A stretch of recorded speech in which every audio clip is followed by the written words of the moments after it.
y यानी उसकी जो डिस्प्लेसमेंट होगी वो कितनी होगी, y is equal to a sin omega t, okay.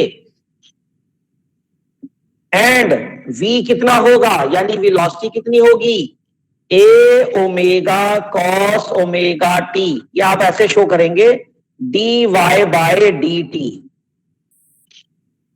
And dv by dt यानी कि एक्सेलरेशन कितना होगा,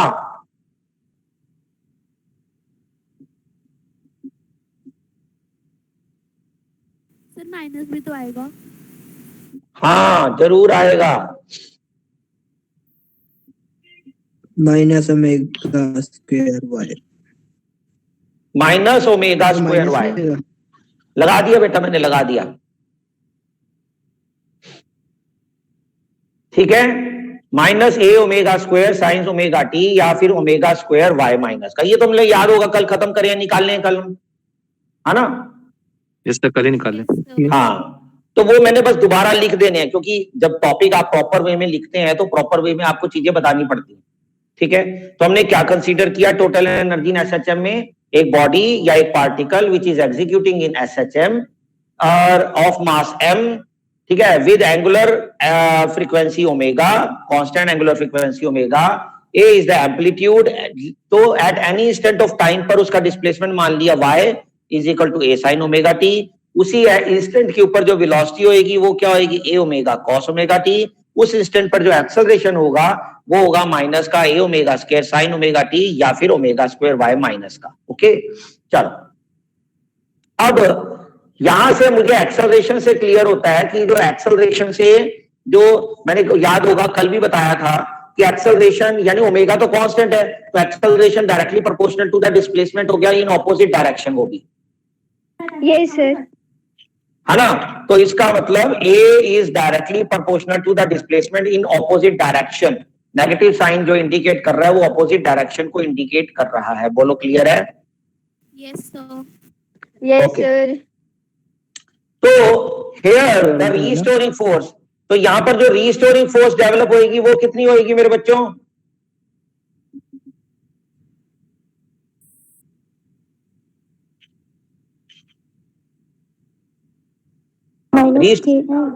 माइनस के वाई, माइनस का के वाई, और हमें एक चीज और पता है, फोर्स इज ऑल्सो भी equal to m into a, yes sir, yes sir, yes sir, a कितना है, माइनस का ओमेगा स्क्वायर वाई, तो माइनस का के y minus omega square y, minus minus cancel, और m तो साथ में रहेगा, सॉरी एक मिनट, a तो रह गया, बीच में m रह गया, है ना। यानी कि रीस्टोरिंग फोर्स में अगर हम बात करें तो ये हो जाता है, तो इसका मतलब के Y M omega square Y की इक्वल है, तो इसका मतलब ये जो एम ओमेगा स्क्वायर है ये के को रिप्रेजेंट कर रहा है, क्योंकि मास भी एक कांस्टेंट टर्म है, ओमेगा भी एक कांस्टेंट टर्म है, तो इसका मतलब मैं इस ओमेगा स्क्वायर वाई को के लिख सकता हूं कि नहीं, yes sir, sir yes sir. तो आप इसको कैसे लिखेंगे, ये तो अच्छा बेटा ये समझाने के लिए मैंने बताया था, लेकिन जब आप पेपर में लिखेंगे तो आप ऐसे लिखेंगे, ये तो हो गया एक्सेलरेशन से, दोबारा समझाओ बेटा, यस सर, एक्सेलरेशन से, हाँ तो कुछ भी नहीं है बेटा, एक्सेलरेशन देखो माइनस का ओमेगा स्क्वायर वाई आ गया, यहां से क्या पता चलता है कि जो एक्सेलरेशन है it is directly proportional to the displacement, अगर डिस्प्लेसमेंट के वो डायरेक्टली प्रोपोर्शनल है, और लेकिन माइनस साइन क्या इंडिकेट करता है कि ये ऑपोजिट डायरेक्शन में है, यानी कि acceleration is always directed towards the mean position, मैंने उस दिन भी बताया था परसों कल भी कि एक्सेलरेशन हमेशा डायरेक्टेड कहां होता है, टुवर्ड्स द मीन पोजीशन होता है, टुवर्ड्स द मीन पोजीशन। तो आप यहां पर अब आगे का काम क्या करेंगे, आगे करेंगे the restoring force, then restoring force क्या होगा, मास इंटू एक्सेलरेशन, मास तो यही रहेगा, एक्सेलरेशन क्या होगा, ओमेगा स्क्वायर वाई माइनस का, Here m is constant, omega is constant, तो हम इसको लिखेंगे माइनस का के वाई। तो आपको वैसे भी पता है रिस्टोरिंग फोर्स माइनस का के वाई ही होता है, तो इसका मतलब इसमें के क्या होता है, एम ओमेगा स्क्वायर होता है। के क्या होता है इसमें, M M omega omega square. तो यहां लिख देंगे where K is equal to M omega square. ठीक है, तो ये आ गया आपके पास। अब आपको पता है कि अगर पार्टिकल एग्जीक्यूट कर रहा है एसएचएम, यानी कि तो मैंने कहा था कि इसके कंडीशन याद रखनी होती है कि रीस्टोरिंग फोर्स डिस्प्लेसमेंट के हमेशा ऑपोजिट आना चाहिए, तो वो आ रहा है restoring force opposite to the displacement, और वो भी क्योंकि नेगेटिव साइन इंडिकेट कर रहा है। तो इसका मतलब पार्टिकल ये जो है एसएचएम एग्जीक्यूट कर रहा है। तो अब हम लोगों ने क्या निकालना है, पोटेंशियल एनर्जी। तो पोटेंशियल एनर्जी क्या होती है, work done. Potential Yes, energy sir. क्या होता है, वर्क डन। अब वर्क डन के लिए फोर्स आ गया, रह गया एक डिस्प्लेसमेंट। तो बस अब हम कहेंगे कि इस रीस्टोरिंग फोर्स के अगेंस्ट अगर मुझे स्मॉल अमाउंट ऑफ वर्क भी करना है through small displacement D Y, तो वो वर्क डन क्या होगा, that is D W. D W is equal to F into D Y. F यहां पर रीस्टोरिंग फोर्स है माइनस का के वाई डी वाई। बोलो,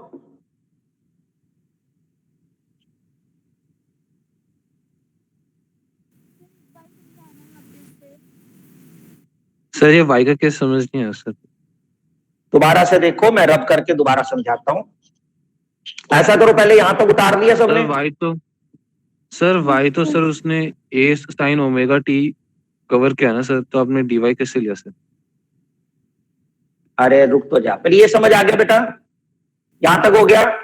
Yes, ओके। sir. अब देखो हमारे पास जो रीस्टोरिंग फोर्स हमने बताई, वो रीस्टोरिंग फोर्स कितनी डेवलप हुई है, the restoring force F is equal to minus K Y. Okay, अब हम कहते हैं कि अगर मुझे और डिस्प्लेसमेंट करनी है, यानी इसके फर्दर डिस्प्लेसमेंट देखनी है, तो इसका मतलब रीस्टोरिंग फोर्स तो ऑलरेडी डेवलप हो चुकी है, तो इस रीस्टोरिंग फोर्स के अगेंस्ट मुझे वर्क डन करना पड़ेगा। तो दैट वर्क डन क्या होगा, याद है, F vector dot D Y vector. अगर स्मॉल डिस्प्लेसमेंट डी वाई करना है, देखना है, तो उसके लिए वर्क डन क्या होगा, एफ डॉट डी वाई, क्योंकि वर्क डन का फॉर्मूला क्या होता है, dot product of force and the displacement. Yes sir. Yes, sir. इन दोनों को ओपन करोगे तो एफ डी वाई कॉस क्या बनेगा, 0 या 180? सर कॉस 180 हो ना। Very good, cos 180। तो यानी कि मान लो जैसे ही पार्टिकल, इसका मतलब यहां से वाइब्रेट करना स्टार्ट हुआ, एट एनी इंस्टेंट उसका वाई ये था। अब उसने अगर वो फर्दर स्मॉल सा डिस्प्लेसमेंट डी वाई करना है, तो जो रीस्टोरिंग फोर्स ऑपोजिट डायरेक्शन में डेवलप हुई है, उसके अगेंस्ट उसको वर्क करना पड़ेगा। तो that is F D Y cos 180 degree, क्योंकि ऑपोजिट डायरेक्शन में होती है रीस्टोरिंग फोर्स डिस्प्लेसमेंट के। तो ये क्या बनेगा, माइनस का एफ डी वाई, और एफ ऑल्सो भी इक्वल टू माइनस का के वाई। तो ये क्या बन जाएगा, माइनस का के वाई डी वाई, और एक माइनस ये वाला बाहर, तो ये क्या बन जाएगा, के वाई डी वाई। बोलो, क्लियर है? Yes sir clear. Now the total work done क्या होगा, टोटल वर्क डन आपको अब पता लगी क्या होगा, क्या करने वाले हैं, इंटीग्रेशन। इंटीग्रेशन कर देंगे।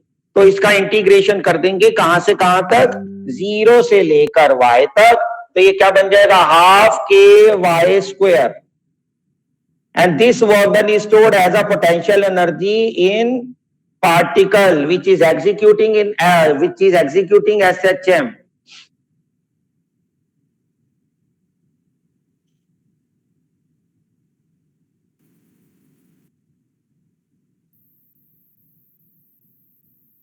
नोट कर लिया यहां तक? Yes, sir. अब मेरी बात बहुत ध्यान से सुन। हाँ कर लो कोई ना, अभी रब नहीं कर रहा। मेरी बात ध्यान से सुनते भी जाना। याद है कुछ ऐसा सा हमने कहीं और भी किया है, इतना पोर्शन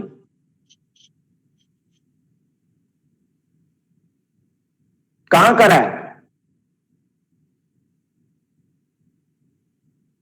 Gravitational potential energy में.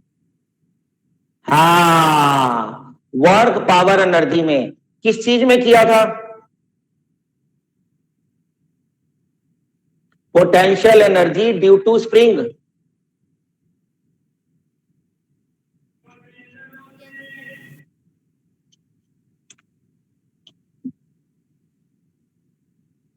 ये नॉर्मल पोजीशन थी, फिर हमने उसको क्या कहा था, स्ट्रेच कर दिया अप टू y तक, तो एक रिस्टोरिंग फोर्स डेवलप हो गई। तो जो उसके अंदर पोटेंशियल एनर्जी होगी वो हाफ के वाई स्क्वायर ही था, वहां पर हाफ के एक्स स्क्वायर निकाला था हमने, क्योंकि एक्स डिस्प्लेसमेंट ली थी।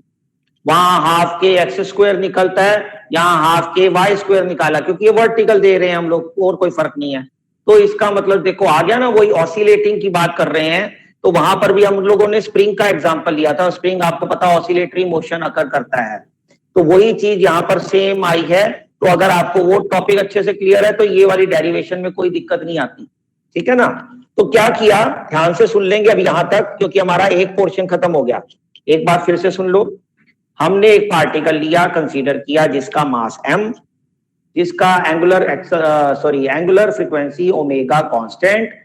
तो at any instant time t हमने कहा कि जो कोई भी डिस्प्लेसमेंट हमने लेट कर ली t टाइम पर, तो वो y is equal to a sine omega t हो। उसी से हम लोगों ने वेलोसिटी निकाल दी, that is a omega cos omega t। पता ही है वेलोसिटी क्या होता है, the rate of change of displacement. तो डिफरेंशिएट कर दिया। उसके बाद उसको फर्दर डिफरेंशिएट करेंगे तो वी नो दैट कि हमें क्या मिलता है, हमें मिलता है एक्सेलरेशन। वो हमें एक्सेलरेशन भी मिल गई, और एक्सेलरेशन को जब दूसरे फॉर्म में लिखते हैं तो हमें पता माइनस का ओमेगा स्क्वायर वाई लिख सकते हैं उसको। यहां तक सबको क्लियर है। अब हमने कहा कि यहां पर जो रीस्टोरिंग फोर्स, क्योंकि पार्टिकल अगर एसएचएम एग्जीक्यूट कर रहा है तो वहां रीस्टोरिंग फोर्स तो डेवलप होती है, क्योंकि आपको पता है एसएचएम की मेन कंडीशन ही क्या है कि जब कोई पार्टिकल या कोई बॉडी एग्जीक्यूट करता है पीरियोडिक मोशन, लेकिन अंडर द रीस्टोरिंग फोर्स करे, अंडर द रीस्टोरिंग फोर्स, तो उसको हम कहते हैं एसएचएम। तो यहां पर भी वो एसएचएम की कंडीशन अगर हम खुद ही बोल रहे हैं, लेट कर रहे हैं, तो इसका मतलब रीस्टोरिंग फोर्स है वहां। तो रीस्टोरिंग फोर्स क्या होगा, ऑब्वियसली मास इनटू एक्सेलरेशन, क्योंकि एक्सेलरेशन नेगेटिव साइन इंडिकेट दे रहा है ना। तो आपको मैंने पहले ही बताया नेगेटिव साइन क्या इंडिकेट करता है कि जो एक्सेलरेशन होता है वो हमेशा टुवर्ड्स द मीन पोजीशन होता है, और आपको पता है रीस्टोरिंग फोर्स भी क्या होती है, टुवर्ड्स द मीन पोजीशन होती है, यानी कि जहां से हमेशा डिस्प्लेसमेंट से ऑपोजिट डायरेक्शन होती है, रीस्टोरिंग फोर्स की भी तो एक्सेलरेशन की भी। तो हमने कहा जो रीस्टोरिंग फोर्स होगी वो क्या होगा, मास इनटू एक्सेलरेशन के इक्वल होना चाहिए। मास तो m था, एक्सेलरेशन क्या था, माइनस का ओमेगा स्क्वायर वाई। यहां तक सबको क्लियर। तो वो क्या बन गया, रीस्टोरिंग फोर्स माइनस का m ओमेगा स्क्वायर वाई। ठीक है जी। अब मैंने कहा क्या कहा कि मास जो है वो कांस्टेंट टर्म है, ओमेगा भी एक कांस्टेंट टर्म है, तो मैं उसको क्या लिख सकता हूं, k। तो वो बन गया रीस्टोरिंग फोर्स, जो हमें वैसे भी पता है, माइनस का के वाई। बोलो क्लियर, यहां तक सब बच्चों को क्लियर है? Yes, sir.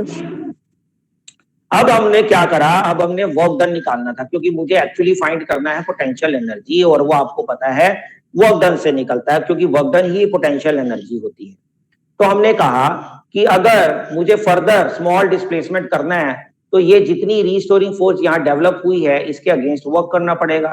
तो हम लोगों ने वर्क डन निकाला, स्मॉल वर्क डन। तो आपको पता है रीस्टोरिंग फोर्स और डिस्प्लेसमेंट ऑपोजिट डायरेक्शन में होते हैं, तो उसकी वजह से cos 180 डिग्री लग गया, माइनस का एफ डी आई बन गया, और एफ तो ऑलरेडी माइनस का के वाई था, तो माइनस माइनस प्लस हो गया, वो बन गया के वाई डी वाई। बोलो क्लियर है यहां तक? उसके बाद उसका इंटीग्रेशन किया, और इंटीग्रेशन सबको अच्छे से आता है, वो क्या बन गया, हाफ के वाई स्क्वायर। बोलो क्लियर? Yes sir. अब अगर मैं इस के की वैल्यू पुट कर दूं यहां, तो क्या बन जाएगा ये? Sir, half m omega square y square. Simple, क्योंकि के को हम लोगों ने एम ओमेगा स्क्वायर को के लिखा था, तो के को अगर मैं यहां पर दोबारा लिख दूं तो M omega square Y square, है ना? Yes, sir. और कैसे लिख सकते हैं, अगर y को खोल दें तो a साइन ओमेगा टी होता है, y A square sine square omega T.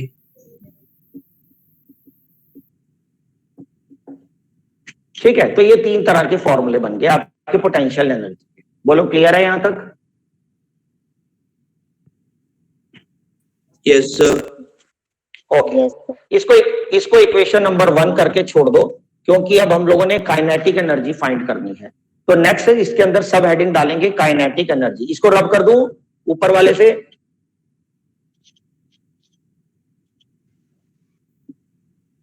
Wait sir. चलो, अब हम बात करेंगे काइनेटिक एनर्जी Last का। one क्या बता दो फॉर्मूला सर। होता है?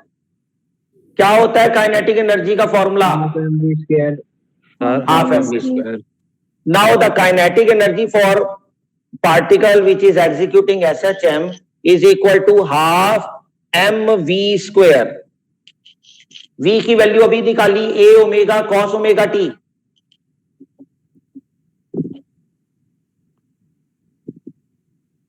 है ना? Yes sir. Yes sir. ध्यान से देखो, इसमें भी m ओमेगा स्क्वायर आ गया।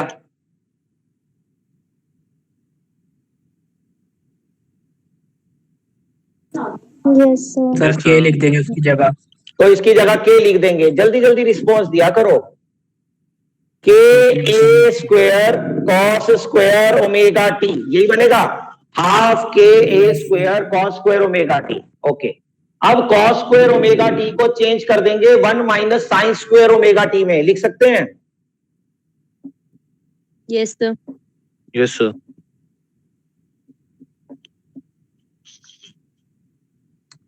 और आपको पता है y इज इक्वल टू, अगर a साइन ओमेगा टी है तो साइन ओमेगा टी की वैल्यू क्या बनेगी? y upon a।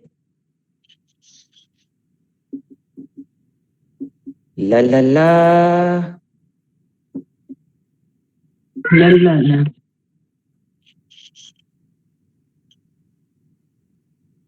तो ए स्क्वायर से ए स्क्वायर कट जाएगा, अंदर क्या बचेगा?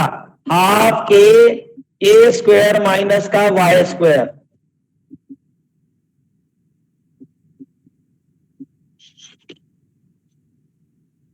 बोलो सही है? Yes sir. Yes sir. LCM उलसीएम लेके कट कटा के ये आ जाएगा ना। जी सर। बस इसको भी खोल सकते हो, के की जगह एम ओमेगा स्क्वायर लिख सकते हो। ठीक है ना? तो ये आपकी इक्वेशन नंबर 2 बन गई। टॉपिक का नाम है टोटल एनर्जी। अभी तो टोटल एनर्जी निकाली नहीं, 2 अलग अलग एनर्जीज निकाली। अब टोटल क्या करेंगे? दोनों को प्लस कर देंगे। तो लिखेंगे नाउ द टोटल एनर्जी, तो काइनेटिक एनर्जी प्लस का U, तो क्या है? हाफ के वाई स्क्वायर प्लस का half k a square minus का हाफ के वाई स्क्वायर। डिच क्या हूं और डिच क्या हूं?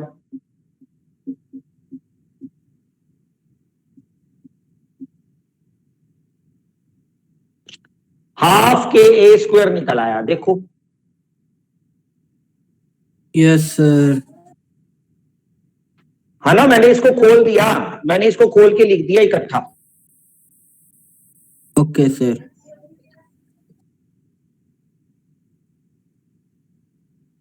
सर ठीक है। आपने वो क्या लिखा है सर? के प्लस यू को क्या लिखा है? के ई प्लस यू, फिर नीचे हाफ के Y square plus sir t का मतलब क्या है? अरे total energy, t dot e, total energy. अच्छा, ओके सर। नीचे फिर मैंने देख ई कर दिया उसको, जैसे मर्जी लिख दो। तो ये कट कट आके ध्यान से देखो एक चीज, हाफ कांस्टेंट होता है, के कांस्टेंट टर्म है, और ए वो भी कांस्टेंट है, amplitude. Yes sir. Yes, sir. तो ये किस चीज का एग्जाम्पल बन गया? एनर्जी कंजर्वेशन का। कि अगर कोई पार्टिकल एग्जीक्यूट करता है एसएचएम, तो उसकी टोटल एनर्जी हमेशा कंजर्व रहती है, कांस्टेंट रहती है। That is half k a square. Sir क्या आप एक्सप्लेन कर सकते हो और एक बार? हाँ हाँ, पहले यहां तक समझ आया? सुना? अब वो देखो कैसे हमेशा इसका मतलब टोटल एनर्जी कांस्टेंट कैसे रहेगी, ये तो आ गया, क्लियर है। अब देखो मैं रब कर रहा हूं, इसको उतार लिया ना सबने? Yes, sir. जी सर। Yes, sir. अब देखो, मैं फॉर एग्जांपल इसके स्पेशल केस ही उठा रहा हूं, तो इसके स्पेशल केस में लिखेंगे स्पेशल केस नंबर 1 क्या होगा, at t is equal to 0 y is equal to 0 नहीं, okay sir. At time t is equal to 0 हो, यानी आप मीन पोजीशन भी लिख सकते हो, at mean position when t is equal to 0 तो y is equal to 0 at mean position लिख सकते हो, that is at mean position. तो मेरे भाइयों और बहनों, काइनेट पोटेंशियल एनर्जी क्या था, हाफ, एक मिनट बेटा करता हूं, ऊपर करूं, अब ठीक है, yes sir, yes sir. Okay. अब देखो एट मीन पोजीशन जब t इज इक्वल टू 0 यानी कि y इज इक्वल टू 0, अभी पोटेंशियल एनर्जी का फॉर्मूला क्या निकाला था, हाफ के वाई स्क्वायर, के वाई स्क्वायर। तो ये क्या बनेगा 0, सर और काइनेटिक एनर्जी की वैल्यू क्या बनेगी, ए स्क्वायर माइनस का y square, half k a square. देखो आ गया, टोटल एनर्जी दोनों का जब सम करोगे तो हाफ के ए स्क्वायर ही आ रहा है, क्योंकि पोटेंशियल जब 0 था तो काइनेटिक क्या था, मैक्सिमम था। जब पोटेंशियल 0 है मीन पोजीशन पर तो काइनेटिक मैक्सिमम है। At time t is equal to t/4 यानी कि एक्सट्रीम पोजीशन,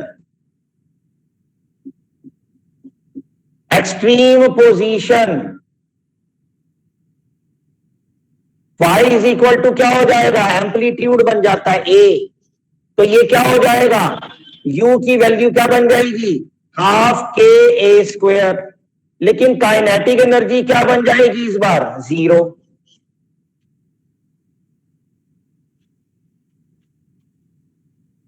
बोलो, Yes, sir. Yes, sir. Yes sir. Yes. बस, तो यही चीज आपको पता होनी चाहिए, ठीक है। क्या पता होनी चाहिए कि जब काइनेटिक एनर्जी 0 तो पोटेंशियल एनर्जी मैक्सिमम, जब पोटेंशियल एनर्जी 0 तो काइनेटिक मैक्सिमम, और दोनों का सम हमेशा ही कांस्टेंट आता है, that is half k a square. This proves the law of conservation of energy.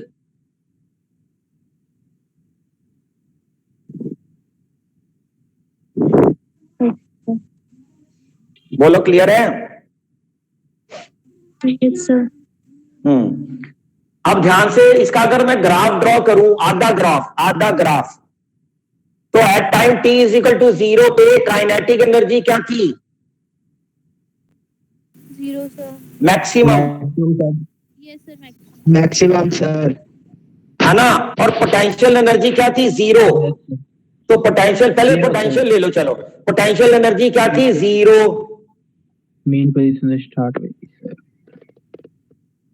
तो मीन पोजीशन पर क्या थी वो 0, और एक्सट्रीम पोजीशन पर क्या थी वो मैक्सिमम, ठीक है। और जबकि काइनेटिक एनर्जी इसका बिल्कुल उलट, मीन पे हाई, वो मीन पे क्या था, हाई, एक्सट्रीम। यहां, तो ये आपकी काइनेटिक एनर्जी, हाँ, और ये आपका ये जो है आपकी पोटेंशियल एनर्जी। तो ये ग्राफ आपको हमेशा याद होना चाहिए, याद होगा, सेम ग्राफ है वो जो potential energy due to spring में बनाया था।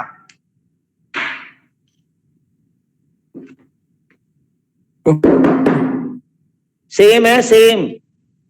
मैंने आपको उस टाइम जब, और उस टाइम भी मैंने आपको यही चीज बताई थी कि बेटा ये टॉपिक बिल्कुल सेम ऐसा ही आपका ऑसिलेशन में भी ऐसा ही आएगा। Yes, sir. बोलो समझ आया? Yes, sir. तो इसमें एक नोट करके पॉइंट लिख लो, शायद नोट्स में ना मिले। The frequency of potential energy और kinetic energy, the frequency of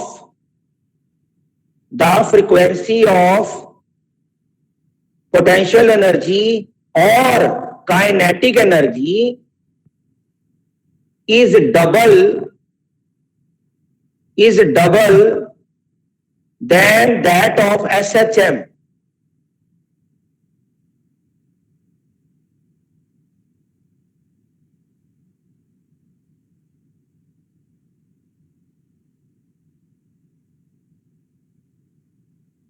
तो फ्रीक्वेंसी Okay, sir. काइनेटिक की या पोटेंशियल की जो फ्रीक्वेंसी है वो हमेशा डबल होती है एसएचएम की फ्रीक्वेंसी से। वो ये तो आधा अधूरा ग्राफ बनाया, जब आप पूरा ग्राफ ड्रॉ करेंगे तो वो कुछ इस टाइप से होगा। अरे मार्कर कहां गया? वो कुछ ऐसे बन जाएगा मेरे बच्चों। थोड़ा सा छोटा बना लो, ज्यादा ही बड़ा हो गया, तुम्हें दिखने के लिए मैंने बना दिया। ये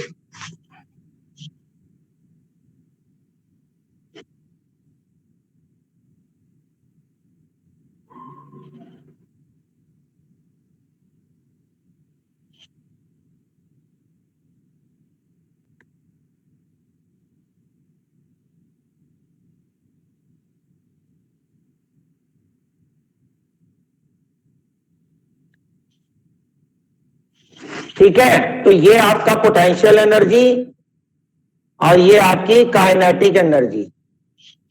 ये क्या है? हाँ, 0T/4 है ना, T/2, फिर ऐसे आगे आगे चलते जाएंगे। ठीक,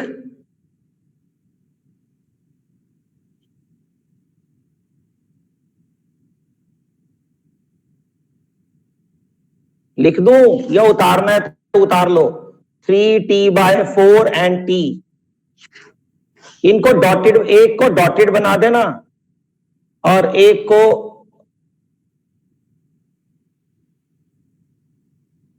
डार्क, लाइक दिस। तो देखो क्या कहने का मतलब हुआ, एसएचएम जो है वो 0 से लेकर T तक एक साइकिल कंप्लीट करता है। तो ये 0 से लेकर क्या करते हैं, डबल, उससे डबल साइकिल कंप्लीट कर रहे हैं। एक साइकिल और दो साइकिल। तो चाहे वो काइनेटिक हो, कौन सा वाला बनवाया है? दोनों ही ये वाला ड्रॉ किया होगा नोट्स के अंदर। यस सर, यही दूसरा नहीं करना? दूसरा मैंने बताने समझाने के लिए बना दिया, दूसरा कर सकते हो, सेम चीज है। इसका इतना वाला हिस्सा ही तो कट करके यहाँ बनाया है, ये वाला हिस्सा तो बनाया ही है। Okay sir, bye sir. बोलो यहाँ तक क्लियर हो गया बेटा सब बच्चों को? Yes sir. बाय किसने कहा? Yes, bye sir. Sir. Sir खाना खाना। सर हार्दिक। चलो फिर आप, वैसे भी अगला टॉपिक वैसे भी बहुत बड़ा है, फिर कल ही हो पाएगा वैसे भी वो। चलो कल करवाता हूं तुम्हें मेन टॉपिक एक और, सिंपल पेंडुलम। ओके चलो ठीक है, फिर bye bye. Thank you, sir. Okay, thank you sir. Thank you, sir. जी सर।